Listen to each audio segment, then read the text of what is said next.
លីហួរកូនតាណាអត់នៅផ្ទះសែនជាមួយអាម៉ាទេអីអត់ទេម៉ាក់កូនទៅខាតស្អែកតើកូនឡើងមកភ្នំពេញវិញអត់មានតាណាទៅណាទេមានដងអត់ថាថ្ងៃនេះគឺជាថ្ងៃអីគេហាម5មិនឲ្យដើរតាណាឆ្ងាយពីផ្ទះទេមិនបានម៉ាក់ហើយនឹងអាម៉ាប្រាប់រហូតមិនស្ដាប់អញ្ចឹងសម័យណាហើយម៉ាក់នេះ2024ចិន25ទៅហើយណាម៉ាក់វិជាសាគេដាក់ដល់ណាដល់នេះហើយម៉ាក់នៅតែខ្វល់នៅរឿងអបិយជំនឿអស់តំណឹងទៀតខ្ញុំទៅសិនហើយប្រាប់អាម៉ាផងថាអត់បាននៅសែនជាមួយគាត់ទេយើខំចាំងដោះស្លាប់ហើយបានជានិយាយលេងស្ដាប់សោះរាល់ថ្ងៃមិនដឹងថាវាຕົកគ្រួសារសំខាន់ឬក៏ពួកម៉ាក់វានឹងសំខាន់ជាងនោះទេអ្នកស្រីជូក៏ចេញទៅផ្សារទិញម្ហូបសម្រាប់ថ្ងៃស្អែកចំណែកលីហួរក៏បើកម៉ូតូចេញទៅបាត់ដូចគ្នាអាឡូចែនពួកឯងនៅណាយើងកំពុងតែឈរចាំឯងនៅមុខពេទ្យលោកសង្ឃចាំតិចពួកយើងនៅមុខការ៉ាសាំងចិត្តហ្នឹងរថយន្តពណ៌ខ្មៅមួយបានឈប់ងក់នៅក្បែរមន្ទីរពេទ្យលីហួរឡើងមកពួកម៉ាក់មិនធ្វើមកអញ្ចឹងម៉ាក់ស្ដីឲ្យមែនហ្នឹងហ្នឹងហើយគាត់ថាមិនដាដើរតាណាឆ្ងាយនោះទេមិនដឹងជាជឿអីក៏ជឿងប់ម្លឹងនោះទេចាគាត់តែបែបហ្នឹងដូចតែម៉ាក់គ្នាអញ្ចឹងតម្រាំតែគ្នាបានចាញ់ឡានមកគឺថាតែពីបេបត់ឯណោះសក្តាបើកឡានផងមាត់ចចិចផងអត់ដាច់សូរសំឡេង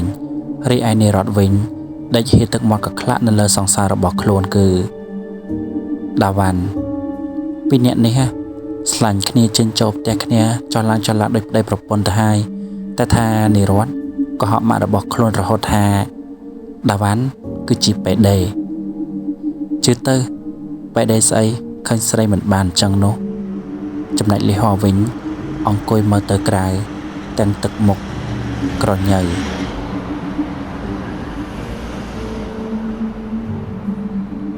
ពួកហែងដល់ហើយវើយ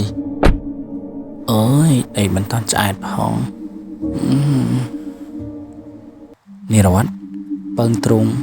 ពុតដៃលក្ខណៈចំណាយអស់រយៈពេល3ម៉ោងនៅក្នុងការធ្វើដំណើរពីភ្នំពេញទៅកំពត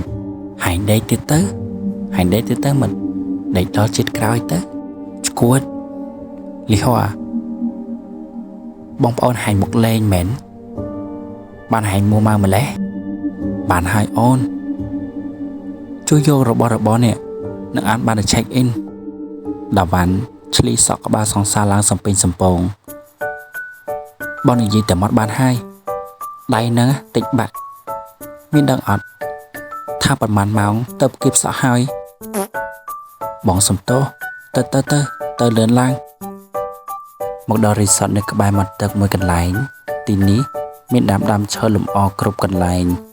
បោះខ្យល់វិញគឺកប់តែម្ដងប្រកបណាស់ក្លិនរុក្ខជាតិទាំងនោះច្បាស់នឹងហោះចូលប្រលាស់ក្លិនវិញ្ញាណជាមិនខានគ្រប់គ្នាបន្ទាប់ពីយកសោរួចក៏នាំគ្នាទៅកាន់បន្ទប់រៀងៗខ្លួនលីហួរនាងគេលើបឹងហាឡូមកទឹកតែម្នាក់ឯងចំណែកដាវ៉ាន់គេពីអ្នកសង្សារនៅជាន់ខាងលើដាច់ដោយឡែកពីបឹងហាឡូរីឯសក្តាវិញគេបន្ទប់នៅបឹងហាឡូរំលងពីបន្ទប់ពីលើលីហួរក្រោយពីរៀបចំខ្លួនរួចគ្រប់គ្នាហៅតុកជិះដើរលេងនៅតាមមាត់ឆ្នេរនិងព្រែកនានារួមទាំងរូបសេះសមុទ្រផងដែរក្រោយពីដើរលេងបានស្ទើរគ្រប់ទីកន្លែងរួចមកម្នាក់ដូចជាឃ្លានមិនមែនឃ្លានបាយនោះឡើយពួកគេឃ្លានស្រាតាថែមផលអីលីហួរផ្ដើមបបួលមុនគេតែម៉ាក់ហាមមិនឲ្យញ៉ាំស្រាទេព្រោះតែដល់7ឆ្នាំហ្នឹងហួយម៉ាក់ហែងនៅនឹងមែនបើហែងមិនប្រាប់គាត់មិនគាត់ដឹងតាពូបាក់ទៅថែមផលពូគិតថាក្មួយក្មេងៗណាស់កុំញ៉ាំស្រាអីណាមួយយប់នេះជាយប់គេហាម5 มันเอาดาเลยประเดประดานะขโมย ពូតុកតុកនិយាយផងបត់ក្បាលម៉ូតូដោយលួចសម្លឹងមើលក្មេងៗនៅតាមកញ្ចក់ពូក៏តែពិបាកយកលុយទៅកុំតប៉ែពេកដាវ៉ាន់និយាយដល់ទឹកមុខមួម៉ៅពួកគេក៏មកដល់ទីកន្លែងនោះដែលបានហៅម្ហូបនិងស្រាជាច្រើន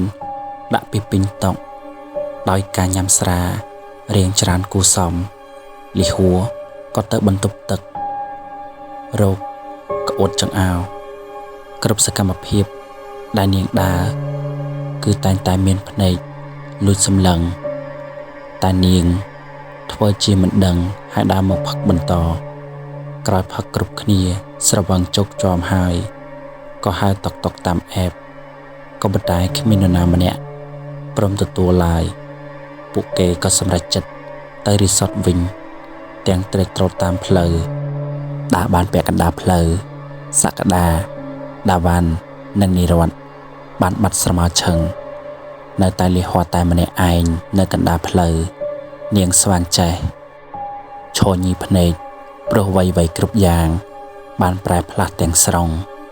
គឺនាងកំពុងតែស្ថិតនៅតាមបណ្ដាលផ្លូវដ៏វែងដាច់កន្ទុយភ្នែកមួយខ្សែពោលពេញទៅដោយមនុស្សក្មេងចាស់ប្រុសស្រីក្នុងសម្លៀកបំពាក់ខ្មៅសុទ្ធគ្រប់គ្នាឆ្ងល់មុខរួចធ្វើដំណើរដង្ហែគ្នាពីជួរលីហួរក៏ស្រែកសួរហេបងគេនាំគ្នាទៅណាហ្នឹងស្រាប់តែគ្រប់គ្នាឈប់ដើរនិងនៅស្ងៀមត្រឹងរួចបន្តច្របាច់ភ្នែកសសម្លឹងទៅកាន់លីហួរដែលឈរម្នាក់ឯងនាងក៏ចាប់ផ្ដើមភ័យព្រោះពួកគេចម្លែកខ្លាំងណាស់បន្តិចក្រោយមកក៏មានក្មេងប្រុសម្នាក់បានទាញដៃនាងឲ្យដើរទៅតាមខ្លួនលីហួរឈរស្ងៀមព្រោះមិនទាន់សម្រេចចិត្តថាគួរទៅឬក៏អត់នាងមើលទៅឆ្វេងមើលទៅស្ដាំក៏ឈានដើរទៅតាមក្រុមមនុស្សទាំងនោះអាចឈួតអាឡប់អាសាកដាអាចុយម៉ៃហាញ់ឆ្លើយម៉េះមិនបានជាថាមន់យើងអញ្ចឹងហ៎ស្ដាប់គ្នាសិនរឿងនឹងគឺវិញចេះតាំងស្មារតីឡើងលីហួរមុនហ្នឹងឯងសន្លប់នៅកណ្ដាលផ្លូវជាង1ម៉ោងទៅហើយខំតែបានសក្តាបឺតវត្តឯងនោះទេកុំអីឯងមិនដឹងទៅដល់ណាហើយទេសំខាន់មុនហ្នឹង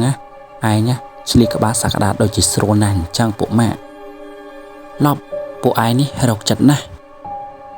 គ្នាសំទោសលីហួរសក្តា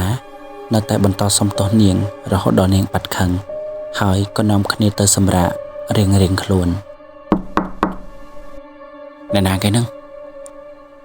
សក្តាក្រោកឡើងសួរក៏ប៉ុន្តែគ្មាននរណាម្នាក់ឆ្លើយតបនោះឡើយនាយបន្តឃ្លុំភួយកេងតទៀតដោយសារតែរលឹកបឹងហាឡូដែលនាយកេងគឺទ្វារបន្ទប់ទល់មាត់ទឹកម្លោះហើយខ្យល់បក់ខ្លាំងក៏ចាប់ផ្ដើមវាយរហូតទ្វារបន្ទប់នាយរបើកដោយខ្លួនឯង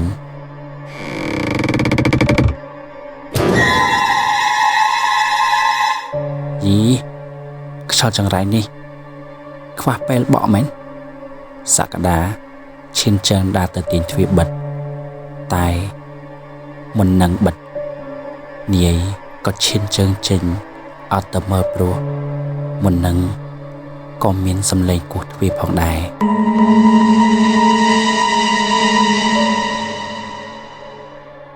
ប៉ុន្តែគ្រប់យ៉ាងគ្មានអ្វីកើតឡើងគឺធម្មតាល្អគ្រាន់តែខ្យល់នៅតែបន្តបក់ធម្មតាតែពេលដែលនាយដើរចូលទៅផ្ទះវិញក៏ត្រូវបានដៃត្រជាក់ស្រេបលោកមកទាញជើងរបស់គេរហូតដល់ដួលបោកក្បាលប៉ុន្តែមិនធន់ធ្ងរគ្រាន់តែសន្លប់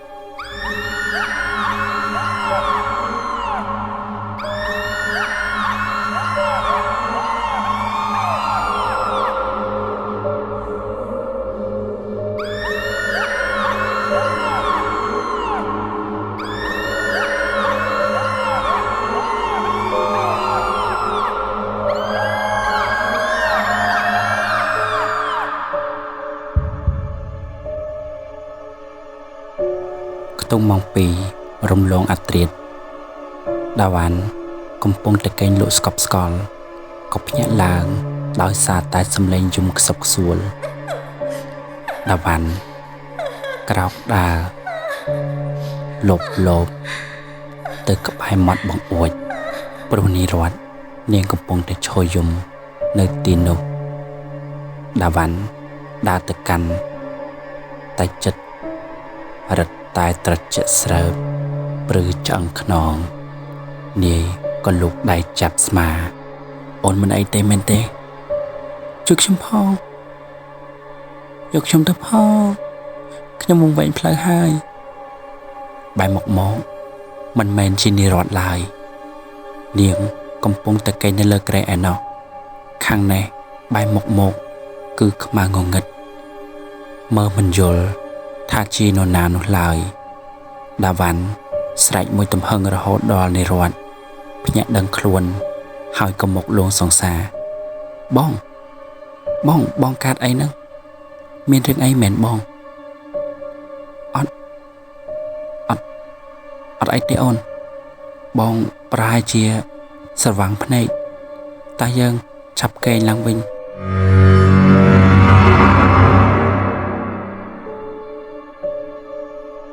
លុះស្អែកឡើងថ្ងៃថ្មីក្រុមពួកគេក៏បាននាំគ្នាដើរលេងរហូតដល់ម៉ោង5ទៅពួកគេបើកឡានឡើងទៅភ្នំពេញវិញគ្រប់គ្នាហាក់បីដូចជាអស់កម្លាំងជាខ្លាំងក៏កេងលក់ស្រមកខចំណែកសក្តាវិញបើកឡានទាំងងងុយកេងសក្តាកាត់អីហ្នឹងកាត់អីទេសក្តាមិនដឹងជាស្អីទេរត់កាត់មិញហ្នឹងអញចាប់ហ្វ្រាំងអត់ទាន់ខាងមុខឡានគឺកំពិតបែកឈាមពេញផ្លូវតែម្ដងសត្វឆ្កែមួយក្បាលបានដាច់ក្បាលរកក្បាលមិនឃើញចំណែកសាច់វិញគឺបែកចេញពីមុខឡានក្រោយពីចិត្តទឹកសម្អាតហើយក៏នាំគ្នាយកសាកសពសណត់នោះទៅដាក់នៅក្បែរផ្លូវហើយក៏បន្តដំណើរទៅតាមផ្លូវជាតិលេខ3ទាំងអារម្មណ៍មិននឹងណោភ័យតក់ស្លុតរៀងខ្លួនសក្តាអាប់គិតបន្តិចយើងឈឺនោមអូខេលីហួរនាងអង្គុយកៅអីខាងមុខជាមួយនឹងសក្តានាងកំពុងតែកេងក៏ត្រូវលីហួរភ័យខ្លាំងមែនតែនជាមួយនឹងវត្តមានរបស់លោកយាយកញ្ចាស់ម្នាក់គាត់គួរឲ្យខ្លាចខ្លាំងណាស់គាត់បានហុចអំបោះពណ៌សទៅឲ្យនាងដោយនិយាយពាក្យសម្ដីគួរឲ្យខ្លាចនេះអំបោះឆាប់យកចែកគ្នាចងទៅពួកឯងកំពុងតែមានគ្រោះកំបុតក្បាលគ្រប់គ្នារិស័យធ្លាក់ខ្លាំងណាស់មានតែឯងម្នាក់ទេដែលពាក់កណ្ដាលធ្លាក់ពាក់កណ្ដាលឡើងហើយក្លិនវិញ្ញាណតៃហោងវិញ្ញាណវង្វេងផ្លូវកំពុងតែនៅក្នុងឡានពួកឯងចូលប្រុងប្រយ័ត្ននិយាយរួចគាត់ក៏ដើរចេញទៅបាត់ស្រមាឆឹងនាងមិនមាត់ឡើយមិនមាត់ប្រាប់គ្រប់គ្នាឲ្យដឹងឡើយរយន្តក៏បានដាក់លីហួរចុះនៅមុខពេទ្យលោកសង្ឃព្រោះនាងផ្ញើម៉ូតូនៅទីនោះចុះពីលើឡានភ្លាមនាងស្រាប់តែស្លុតស្មារតីផ្លេតដោយសារតែនាងឃើញសុទ្ធតែខ្មោចព្រាយមានរូបរាងអាក្រក់កំពុងតែនៅក្នុងឡានពួកគេឡានរបស់សក្តាបាត់ភ្លាមក៏មានឡានដឹកដីមួយបើកមកយ៉ាងលឿនមកបុកធ្វើឲ្យឡានរបស់សក្តាដែលមានមិត្ត3នាក់នៅក្នុងនោះបានប៉ើងទៅបុកទប់ទៅនឹងដើមឈើក្បែរនោះបាក់ខ្ទេចខ្ទីលីហួរស្រែកឡើងផ្លត់សំឡេងដែលបានឃើញហេតុការណ៍ស្ដែងផ្ទាល់នឹងភ្នែកពេកក្បាលរបស់និរ័ត្នបានខ្ទាតមកចំលើជើងលីហួរចំណែកឯសក្តាបានដាច់ខ្ទេចខ្ទីខ្លួនមួយកំណាត់មានតែដាវ៉ាន់នោះទេដែលបានបាក់ផ្លូវព្រោះនាយអង្គុយកៅអីខាងឆ្វេងឯលីហួរវិញក៏ត្រូវបានក្រុមគ្រួសាររបស់នាងបានទៅដឹកយកមកផ្ទះនាង ហាក់បីដូចជាភ្លឹកនៅក្នុងសតិនិយាយមិនសូវដឹងអីឡើយសភាពរបស់នាងដូចជាគ្មានវិញ្ញាណនៅក្នុងខ្លួនអញ្ចឹងម៉ោង 1 រំលងអត្រាតអាម៉ាកំពុងតែសម្រាននៅក្នុងបន្ទប់អាលីហួរក៏ដើរចូលទៅចិត្តអាម៉ាក្រោកឡើងហើយក៏បើកភ្លើងភ្លឺឃើញលីហួរកាន់កំបិតជាប់នឹងដៃគាត់ភ័យជាខ្លាំងក៏ក្រោកទាំងរញីរញ័រចេញពីក្រែអែបទៅម្ខាងចៅចង់ធ្វើអីគេនឹងចៅឃ្លានអីគេចៅប្រាប់ម៉ាមកហុចកំបិតឲ្យម៉ាបន្ទាប់ក្រោយមកអាម៉ាបានលុកដៃសន្សឹមទាញយកកំបិតតែលីហួរបានក្រវិះដៃចេញធ្វើឲ្យមុនដៃអាម៉ាបន្ទាប់មកនាងក៏រត់ទៅបន្ទប់ចំណែកអ្នកស្រីជូលើសំឡេងមិនស្រួលក៏រត់ចេញទៅបន្ទប់កូនដែរលីហួរនាងកំពុងតែគេងធម្មតាហើយមិនបានទៅមើលអាម៉ាដែលកំពុងតែហូរឈាមឡើងកខ្វក់ឡើយលុះស្អែកឡើងខណៈអ្នកស្រីជូកំពុងតែរៀបចំនឹងដើរទៅចូលក្នុងបន្ទប់លីហួរអាយ៉ាអាចួតើកូនសម្រាប់តើ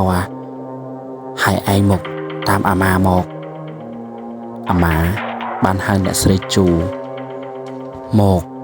ខាងក្រៅបន្ទប់រួចក៏និយាយខ្សឹបតិចម៉ាក់កាត់អីមែនគឺម៉ាក់ឃើញមានមនុស្សស្រីតោងអាលីហួររហូតតាំងតែមកពីដល់ផ្ទះម្លេះម៉ាក់និយាយមែនម៉ាក់ចំណាស់នេះទៅហើយក៏ហក់ធ្វើស្អីអញ្ចឹងធ្វើយ៉ាងម៉េចទៅអ្នកម៉ាក់តើគាត់ធ្វើយ៉ាងម៉េចទៅនេះម៉ាក់ក៏មិនដឹងដែរណាមួយយប់ហើយទៅវត្តក៏មិនទាន់ពេលអញ្ចឹងមិនតែអុជធូបទូលដល់អាកងម៉ាអ្នកថែរក្សាផ្ទះយើងឲ្យជួយដេញឧបទ្រពខ្មោចព្រាយចង្រៃទាំងនោះចេញពីកូនចៅយើងចាអញ្ចឹងម៉ាក់រៀបចំចុះអាម៉ាកំពុងតែរៀបចំអុជធូបលីហួរក៏បានដើរចេញមកហើយតម្រង់ទៅចាប់ធូបក្រវែងចោលអាម៉ានិងអ្នកស្រីជូភ័យបើកភ្នែកក្រឡេកក្រឡាប់ដោយមិនដឹងថាត្រូវធ្វើបែបណាដើម្បីបណ្ដេញខ្មោចចង្រៃចេញពីរូបកូនចៅខ្លួនអ្នកស្រីជូរត់ទៅរកអាម៉ាតែខ្មោចដែលស្ថិតនៅក្នុងខ្លួនលីហួរបានច្រានអ្នកស្រីជូបោកផ្ទប់ទៅនឹងជញ្ជាំងជប់ភ្លាមមានខ្មោចអនាថាមកផ្លូវណាឆាប់ទៅតាមផ្លូវនោះវិញទៅខ្មោចនោះក៏ហក់មកច្របាច់កអាម៉ាផុតពីដីអ្នកស្រីជូក៏វាទៅទាញសម្ពុតខ្មោចនោះមីឡប់ទាញសម្ពុតអញធ្វើស្អីមីចៅកញ្ចុយនេះណែងខ្លាំងឆាប់លេងម៉ែអញភ្លាមទៅសំឡេងរថយន្តបានបន្លឺឡើងនៅខាងក្រៅលោកដាវីតជាស្វាមីអ្នកស្រីជូបានដើរចូលមកក្នុងផ្ទះទាំងទឹកមុខក្រញ៉ៅអូនមានរឿងអីបានជាផ្ទះរញ៉េរញ៉ៃរប៉ាត់រប៉ាយម្លេះគឺកូនយើងត្រូវខ្មោចចូលប៉ាវាជួយកូនយើងផងប៉ាវាជួយឲ្យគេទៅនិមន្តលោកមកទៅនិមន្តលោកមកណាបងឯងនៅផ្ទះយូរបែកទាំងម៉ែបែកទាំងកូនមែននិយាយស្អីឡប់លោកដាវីតក៏ដើរចេញទៅបន្ទប់លីហួរឃើញកូនស្រីកំពុងតែគេងធម្មតាគាត់ក៏បានដើរចេញមកវិញនាងលីហួរគេញញឹមបិទមាត់មិនជិតលុះព្រឹកបន្ទាប់អ្នកស្រីជូក៏ដើរសម្ដៅទៅកាន់បន្ទប់អាម៉ាដោយមានរៀបចំខ្លួននិងសម្លៀកបំពាក់សដើម្បីទៅវត្តនិមន្តព្រះសង្ឃពេលដែលបើកទ្វារក៏ឃើញអាម៉ាដេកស្លាប់នៅលើគ្រែយ៉ាងអាណោចអាធមនេះបងឯងឃើញតើនឹងភ្នែកបងឯងតើតែឃើញម៉ាក់ទៅជាបែបហ្នឹងបានបងឯងជឿមែនទេអ្នកស្រីស្រែកយំដង្ហើយរួច